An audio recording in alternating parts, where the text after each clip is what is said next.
Good morning and good evening, everybody. How are we doing? Welcome to today's training. Great to have you with me, and thanks if you were waiting. As per usual, on a Monday morning, my laptop decided that it was going to have some connection issues right before I go live. But never mind, we are here. We'll just deal with technology as it happens. I can see Adele is watching. Hi, good morning or good evening to you, Adele, wherever you're coming from. Alrighty, so for anybody else who might be tuning in either here in the Facebook group or on YouTube who don't know who I am, I'm Karen, I'm the Plant Power Coach. I'm a plant-based certified health coach, life coach, and my job is to help you achieve your best health, achieve your weight loss goals via, I guess, the means of a plant-based diet. So if you are new around here, if you're not, if you're watching on YouTube, come and join my Facebook group, Plant-Based Weight Loss Support. That's where all of these live trainings stream into, and you can come and join and watch in live and get your your questions answered on the spot, or you can be engaging and have your say in terms of what topics I cover as well. So come and join us there. We've got lots of recipes, interviews, all sorts of things happening in the group. All right, so today's topic, what are we doing? We're talking about how to handle stalls and plateaus. Now, why is this important? Right, it's not just important that it was a topic that many of you wanted to hear from, you wanted to hear about, you wanted to learn how to get past a stall or a plateau. It's important because not just so you know what to do when you have a stall, but also I find it's got to be important to know what not to do. Right, your relationship to the scale and the number that the scale is showing, it plays a big part in whether you'll be able to achieve your goals or not. And before we dive in, I just want to say, one, that number on the scale is just a number. And two, I want to context that stalls and plateaus on the weight loss journey are normal. Right? They are not necessarily a problem. Right? And so before we dive into how to deal with it, I'm going to start with how not to deal with it. Right? So how we don't deal with it is we don't make up stories about that what that number means. Right? We don't get on a scale and see that the number is the same as last week or it hasn't really moved that much. And we do not make up stories like, oh, I'm failing. I can't do this. There's something wrong with me. It's not working. I'm doing something wrong. Right? And why don't we do that? Because when you do that, guess what happens when you make up stories? You are more likely to get stressed.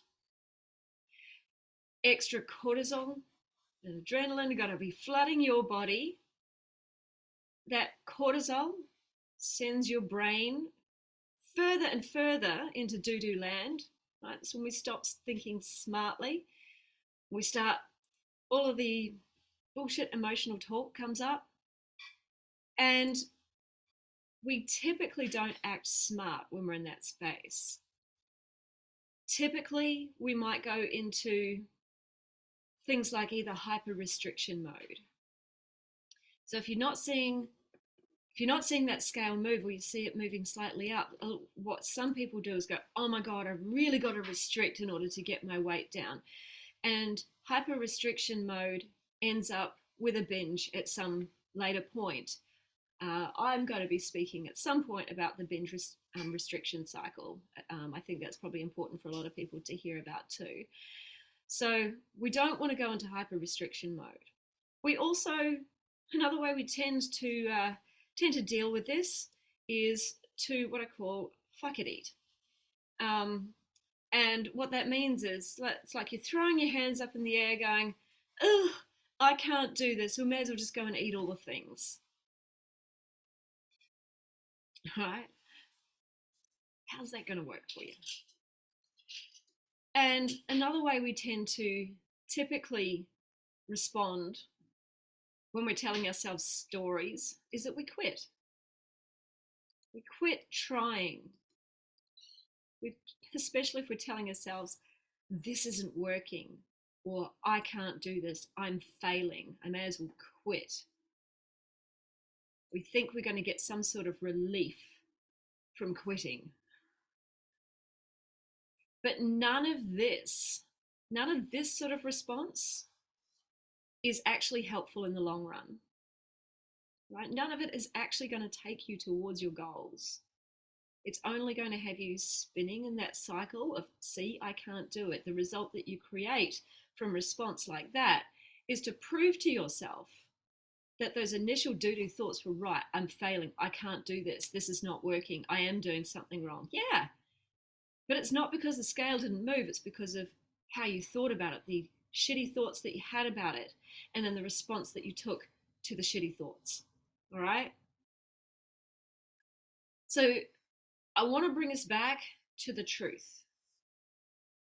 And that is that weight loss is never just a linear line down like this. You are never going to lose like this. You're never going to consistently lose week after week. You're never going to consistently lose the same amount week after week too. I want to make this really, really clear for you so that you know that this is actually the truth. And the truth is that your body is constantly adjusting to what it is that you're doing. What you did yesterday will not reflect on the scale today. What you did last week may not reflect on the scale this week. The body will do what it does in its own time. There are hundreds of thousands, if not millions, of biochemical processes going on inside of your body every single day. The body is so freaking complex. You should hear T. Colin Campbell talking about this. Like the way he talks about nutrition and how nutrition reacts within our body, it just makes us want to sit back and go, you know what? I don't need to worry about the minute details. I just need to keep focused on my habits and what I'm doing.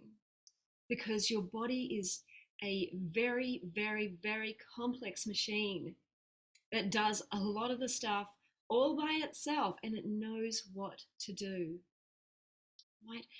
So some of these processes that might be going on within your body, some of them may have to do with healing yourself, healing your cells internally. Some of them have to do with keeping you alive, with reducing inflammation, helping to repair some of your organ function, keeping your heart beating strong, clearing out those healing the endothelial cells, clearing out the pipes.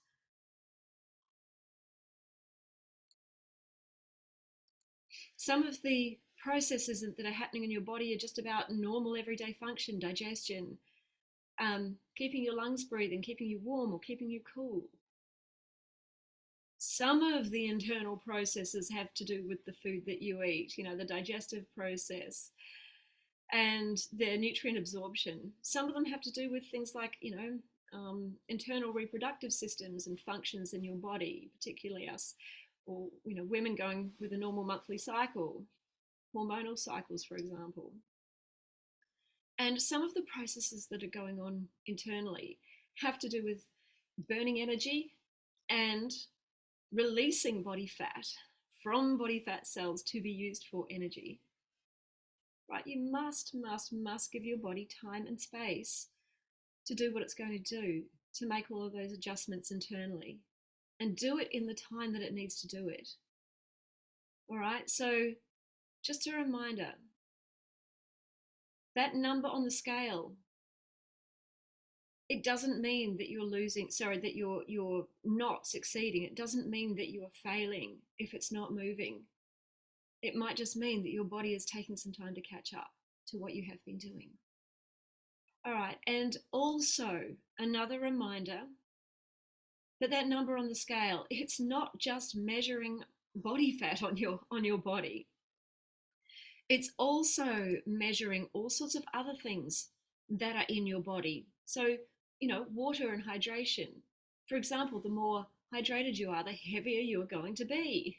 Like a car with a full tank of gas is heavier than a car that's on empty. All right. So, if you have in the past, if you've been dehydrated and you are starting to drink more water, the water and hydration is an important nutrient for body fat loss, but you might be storing extra body fat extra water in your cells. Also, the more plants that you eat, I mean, the more they're filled with water, the more hydrated you're going to be as well, right? You might have more food in transit in your body than last time you measured, right? So that just means there's more fuel going through the system.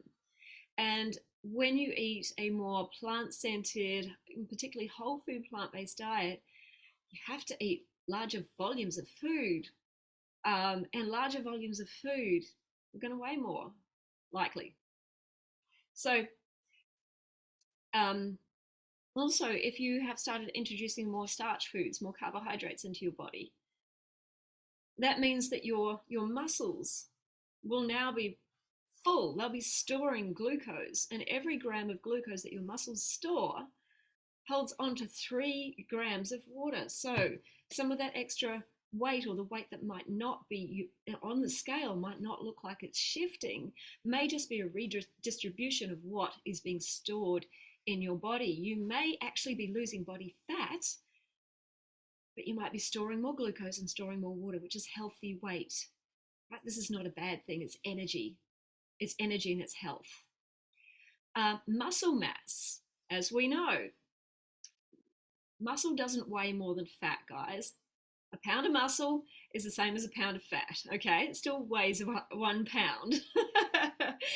But what it does is it takes up less space, right? So a pound of muscle, I think I've got somewhere I've seen like like a muscle model and a body fat model. So a pound of fat is about, I think, about that size, and a pound of muscle is, I think it's about a tight fist size.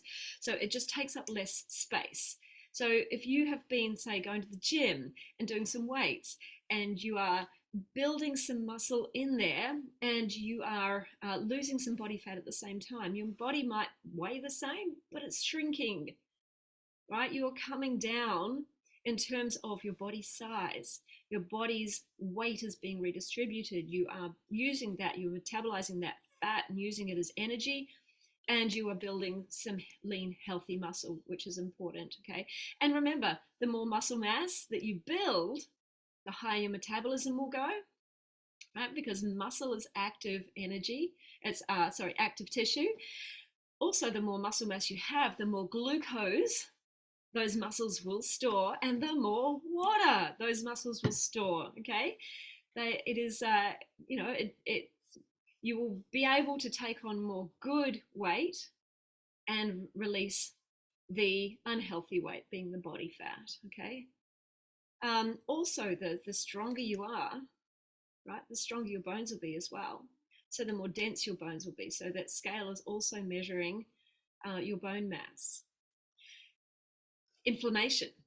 Inflammation is also going to be measured on that scale. So if you have had trouble sleeping, or if you haven't been, if you've been chronically stressed, you might have had some work deadlines that have been keeping you up late at night, or you've had some family issues or something like that, and it's causing you to feel stressed, it's keeping you up at night. Your body may be inflamed. This is going to show on the scale too. It doesn't necessarily mean that it's body fat, all right? Inflammation can come down quickly. So none of that other stuff is actually body fat. So what you make that number on the scale mean is everything. And that number on the scale is just a number. On its own, it doesn't mean anything. It requires your judgment to make it mean something. So you want to watch what you're making it mean. We do not want to fall into the trap of relying on that number um, to feel happy or proud or excited. We don't want to rely on it going down to feel that way. Right? That number can't make you feel anything. Only your thoughts about that number can determine how you're going to feel. Right? So watch how you're thinking about that number. That number doesn't necessarily mean that you're failing if it's not moving. There are a number of things that it could be measuring. Right? Your body composition could be changing. Your body could be healing internally. It could be creating new healthy cells and getting ready to detoxify some of those old and damaged cells. It could be building up a store of healthy weight so that it feels safe in order to drop that body fat and use that as fuel. Okay, so we just got to watch what we're making that number mean.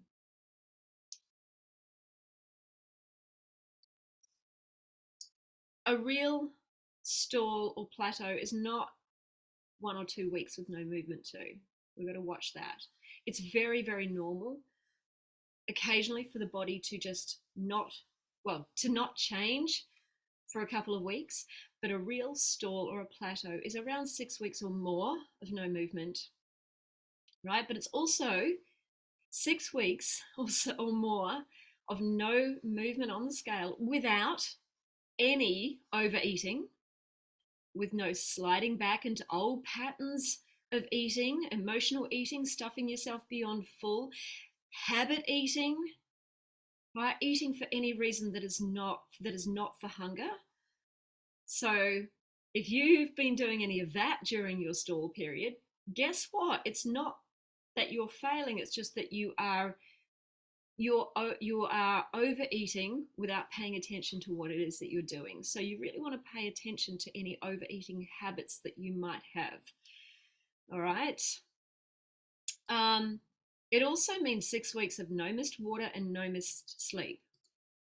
Right. So you want to make sure that if you say that the scale is stalling, that your habits are really dialed in. Your basic weight loss habits are really dialed in, right? Then if you know that everything's been on track, right, then we can dive into the data. So if you have stalled, first thing I want you to do is just double check those daily habits. Can you tick it off every single day? Can you tick off, I've had my water, my sleep, I have stuck to my healthy eating plans, haven't been overeating, I haven't been stuffing myself beyond full, I haven't been emotional eating or grab ass eating or habit eating or eating just because. All right. Oftentimes what I find is when the scale is stalled for a long period of time, someone has slipped back into old patterns of behavior that they really just haven't paid attention to. So if this is the case, you just want to find this, take note of it, stop telling yourself that you're failing, just note what that habit was that you haven't had dialed in, just get back on track. Right. So a true stall is where all of your eating behaviors and habits have been dialed in for 6 weeks or more and you've still had no movement. Now, if this happens, it just means your body, like you've been waiting for your body to change, now your body's waiting for you to change.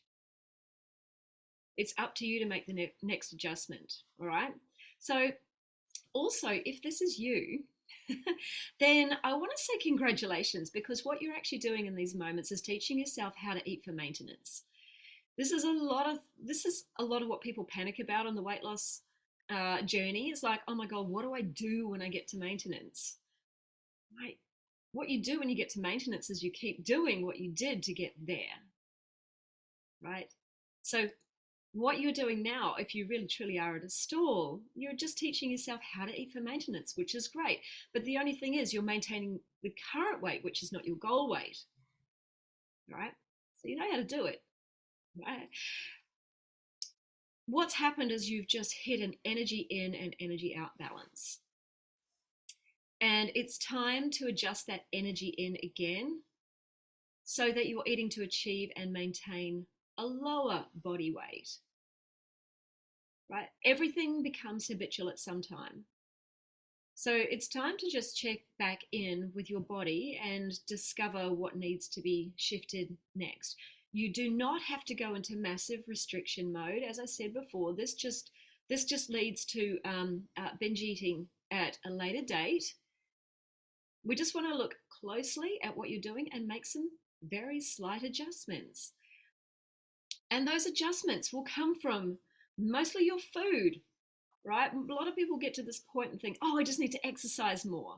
If you exercise more, you tend to eat more because your hunger goes up. Or for a number of other reasons. People sometimes get it into their head that because they exercise, they can eat more. All right. So it's time to make this slight adjustment to what's going into your body. So a heavier body needs more food to power through their day. They need more energy in. So imagine if you, say, picked up a 20-pound dumbbell and walked around with that all day, you would burn more energy. When you put that 20-pound dumbbell down, you need less energy to move throughout your day. That's exactly what your body is doing as well. So, for example, let's just say you might be, I'm just going to pick numbers out of the air here. You might be 160 pounds now, and your goal is to get to about 130. All right. What you don't want to do is make massive changes from 160 pounds down to eat for 130 pounds. That's too much of a drop. Right? Your body's going to go into, whoa, what's going on here? We're not getting enough energy. You want to just say, okay, what would it take to power a body at 150 pounds? What do you need to do differently to achieve and maintain 150 pounds? What is the difference between what I'm eating now and somebody who is at 150 pounds? How much less energy do they take into their body to achieve and maintain 150 pounds? Right? When you get to 150 pounds, then you do the same to get to 140. Okay, what's the next? How do I adjust next to go down to that next weight? So here are some things that you can do. There's two ways that I like to look at this. One, we need to get back into the body and doubly check that when you eat, you are actually hungry. You have that presence of hunger in your body. And you also want to check that you are stopping at satiation. So we can get used to eating a certain volume of food. We can also get used to eating, at particular times of the day. Now, I'm not opposed to routine eating. There's nothing wrong with it. However, if you are now slightly overeating at your meal, you are used to serving yourself a certain volume of food on your plate, and you've just gotten into the habit of finishing that plate again. You've stopped really paying attention to your satiation cues. You might be slightly overdoing it.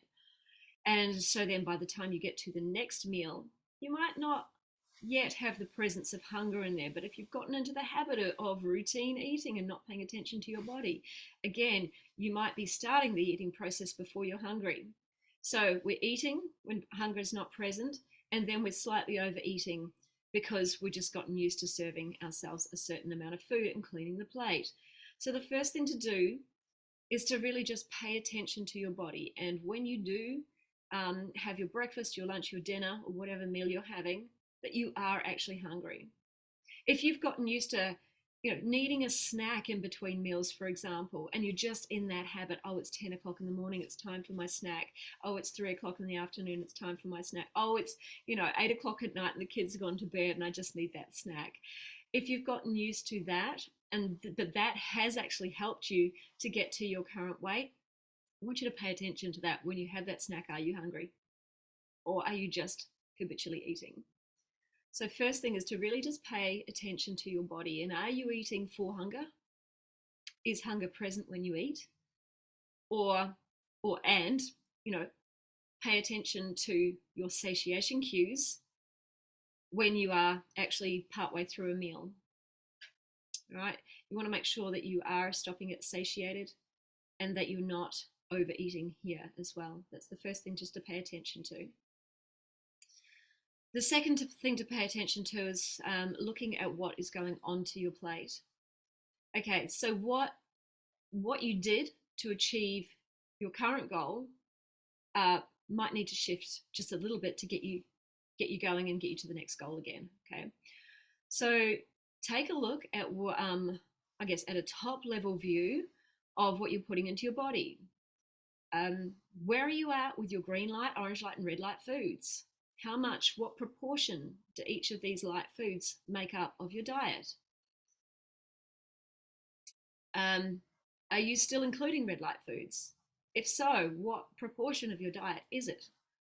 And how can you look to shrink that and significantly increase that green light?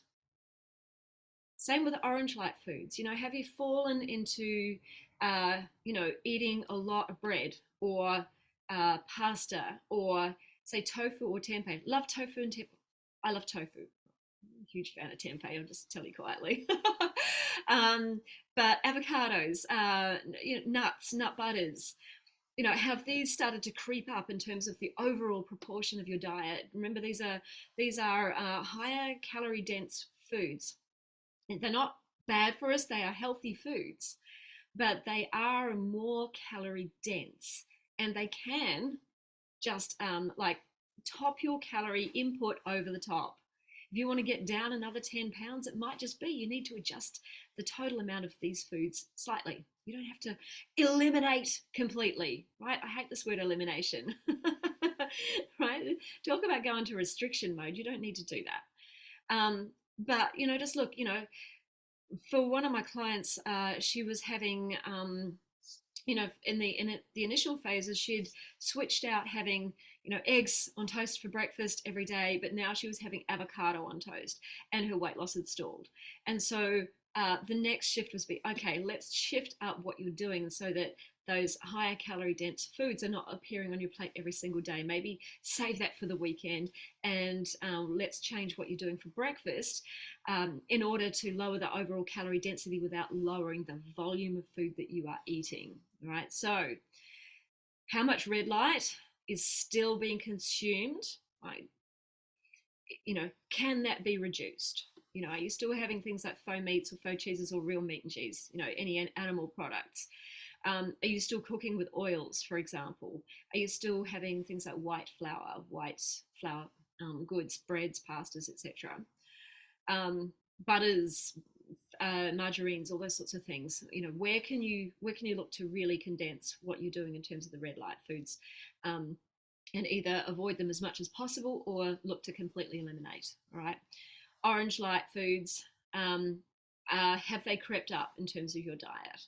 Yes, every time you put a little teaspoon of peanut butter in your mouth, one, it's very, very moreish, but the more you do it on a very regular daily basis, the more that is contributing to, excess calories your body just doesn't need, right? Okay, so just look at the orange light foods that you're eating. What proportion of your overall diet do you think it makes up? And can you look to just cut it back slightly? And every time we want to look to reduce or eliminate, I only use that for red light, okay? We don't need to eliminate completely the orange light foods, but where can you reduce and where can you significantly increase that green light portion? All right, but if you are mostly eating green light foods, all right, next thing to do is look at the starch versus non-starch portion on your plate. So if you've already checked in with your hunger and satiation cues, and you know that the volume of food that you are eating is about right, you still get to that satiation point, your body feels good, you know that that's where your satiation point is. I just want you to look at the balance of food on your plate, and you might need to start reducing that starch portion ever so slightly and increasing that non-starch portion. So remember that starch foods are slightly more calorie dense than non-starch foods. Starch being things like legumes, whole grains, whole intact grains, and potatoes, winter squash, yams, those more root vegetables. Whereas your non-starchy side of the plate is all your fruit. It's your non-starch vegetables, greening vegetables, red vegetables, yellow vegetables, the ones with the bright colors. Okay, the ones that are very high in water content, but don't have, they're less of the, how would I put it? they're not going to fill you up as much, put it that way. You have to eat a lot of volume of those foods in order to fill you up, so you know which ones they are. And if you don't, they're in my whole food plant-based guide, or they're in my weight loss guide, so you can get a list from that. So, do you need to just change the proportion on your plate, lower the starch side slightly and increase the non-starch, so that you're still eating the same volume of food, your stomach can still feel satiated, but that calorie density is just coming down ever so slightly. All right. You just want to look at what it is. You want to look at your data and you keep going. That's it. There's no drama. Right. Keeping a food diary is really, really helpful. Keeping a food diary and also logging your weight and looking at the patterns. When you do this, you actually have data to work from. I want you to see yourself as a bit of a scientist on this journey. Rather, if you don't have this data, right, if you don't have data to look at, that's when your mind is likely to start creating stories that drive you off track. We want to work from data and not drama, right? We want to manage your mind to keep your emotions in check and keep your actions on track, right? It sounds very simple, doesn't it? Sounds very simple. But how many of us actually do it that way? Right? How many of us actually pay attention really to what it is that we're doing? How many of us fumble around trying to achieve this result without data and creating drama in our minds when we're not achieving what we want to achieve? Right? We've got to manage what's in here, right, in order to take the most effective action to achieve the goal. So if any of you, hi Sandy, I see you there. If any of you have questions on this, please, please, please drop this in. It's a simple process, but it's not necessarily simple in here. It's what's in here that makes it hard. The stories that we tell ourselves that drive ourselves off track. We want to look at data and make assessments based on the data, not on the drama between our ears. Okay. So team, this is where getting support, help, guidance to achieve your goals is powerful. One, it's having a clear and simple strategy and action steps that you can apply week after week so that you know what you're supposed to be doing instead of just, faffing around and trying to figure things out on your own. Like, you've got some actual guidance, someone who can look at what it is you're doing, look at your data and help you make effective decisions. Right. It's also about being able to get all your questions answered, from somebody who knows what to do. It's also, having someone who is going to help keep you on track week after week, help you get out of the doo-doo, help you get out of the drama of your head, help you stop telling yourself those stories that keep you stuck, right? And someone that you can be accountable to. So believe me, you get there so much faster when you have the right support. You do, believe me, it took me so long myself because I just believed in all the drama that was in my head. I used to tell myself so many stories about how I couldn't do this and spin my wheels, and I used to do it all. I used to do the over restriction to end up with a binge. I used to do the fuck it eating. I used to quit on myself all the time. So, and, if I think about a couple of my clients too, I remember Tosh. Tosh was, he'd tried to change his diet to whole food plant-based. He'd actually tried to achieve his weight loss goals via many different dietary means. And he'd also tried to switch to a whole food plant-based diet for over a year on his own, right? And he wasn't making progress at all because he was believing the drama in his head, the stories he was telling himself about how he didn't have time and how hard this is going to be. And so when he joined my coaching program, it took him about 3 weeks, 3 weeks to fully commit to whole food plant based, because we dealt with what was going on in here and the stories that he was telling himself. And then he realized, oh my God, it's actually a whole lot simpler than I thought it was going to be. And it actually frees up my time. So we just really addressed the drama that was going on for him. And then it took him, 7 months to achieve a 65-pound loss. And by that stage, he was like this close. I think he had about 5 more pounds to go till he was actually at full goal weight. And so, and that was because he decided to get help instead of just trying to faff around and do it on his own. And also, Bev was struggling pretty much her whole life to achieve a weight loss goal on her own. Unfortunately, she had been listening to the advice of the wrong people, and I don't mean other coaches. I mean friends and family. People were telling her to just exercise more and eat less, and quit carbs and all those sorts of things. And of course, that didn't work. She'd been trying for most of her 50 years, although she was just before 50 when she joined me. And it took her just 6 months to get 45 pounds down. And with continuing my advice after, all the processes that we had worked on, it's, after a year, she'd lost about 65 pounds. And I think now, about 18 months later, she's almost 80 pounds down. All right. Like, I can tell you, friends and family, they mean well. The internet, it means well. There's a lot of incorrect advice out there. All right. But a lot of people, particularly our friends and family, they're not necessarily the experts in this space. They don't necessarily have the right strategy to help you focus on the right things to do. They don't necessarily also have the training to help you recognize when you're in your head, when you're creating drama in here, and help you get out of the shitter when you're creating the stories that keep you stuck. All right. So engaging in some professional help, someone who's not involved in your drama and is, fully on board with your goals and helping you take effective action, is what helps you get there faster. Right? We want to stop you spinning your wheels. Okay. And just a reminder, oh, I see Bev's just joined us. Hi, Bev. Hope you don't mind me sharing your story.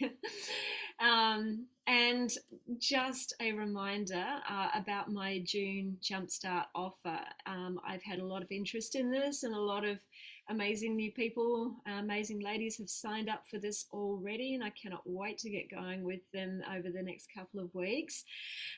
Just a reminder, it is 50% off my normal monthly rate for 1 month. Okay, so that's 4 weeks of one-on-one coaching with me.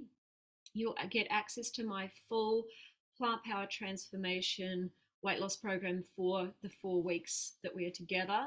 You'll get access to all of my recipe support there. You'll get also a bonus weekly group coaching call, as well as unlimited access to me between any of those coaching sessions. You can always reach out to me for support between calls. And you will also get a bonus 21-day cleanse. This cleanse I normally sell for around $200. And so that's being thrown in for free as well. And I can tell you that people who've done this in the past, a lot of the ladies have lost between about 6 and 7 pounds on average, I think, and the blokes are more like 14 to 16 pounds, because yes, blokes do lose weight a little faster than us ladies, and that's okay. They are heavier to start with.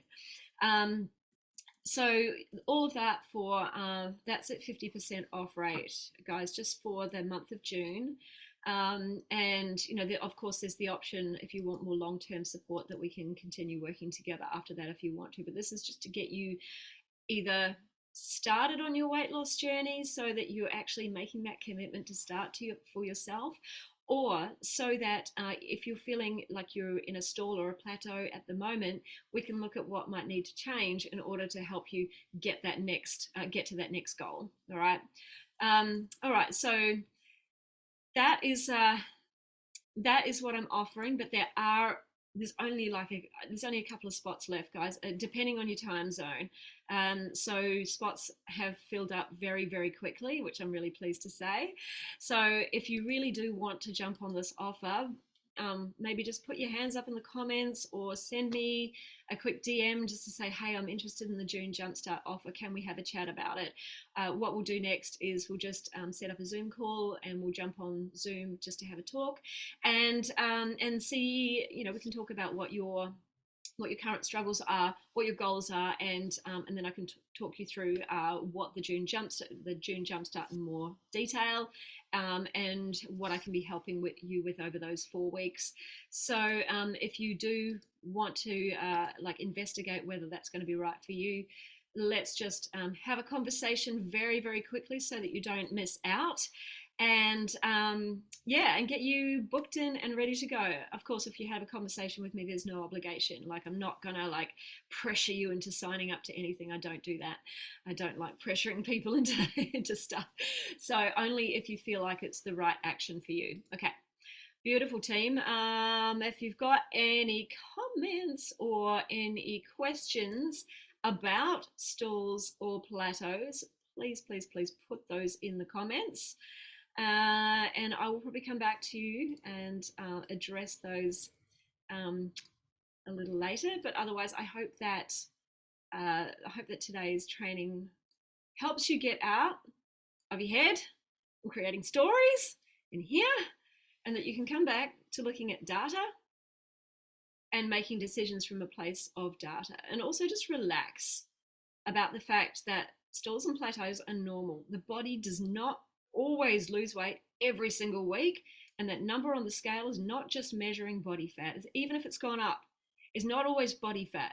It could be extra water, extra food, inflammation. It's not always body fat that you've put on. All right, we just need to stop the drama and the stories about what that number actually means and your ability to be able to achieve the goal. That's the main thing I want to get across. Look at your data, make decisions based on your data, and keep going from there. And your body will do everything that aligns with what you're doing. Your body is always a reflection of what it is that you're doing. You just sometimes don't know what your body is doing, and that's okay. All right, team. I'm going to sign off here. If you've got questions, I'll come back and find them later. All right, don't forget to put your hands up in the comments if you want to reach out and have a chat about the June Jumpstart, or just send me a quick message and say, hey, can we have a chat about it?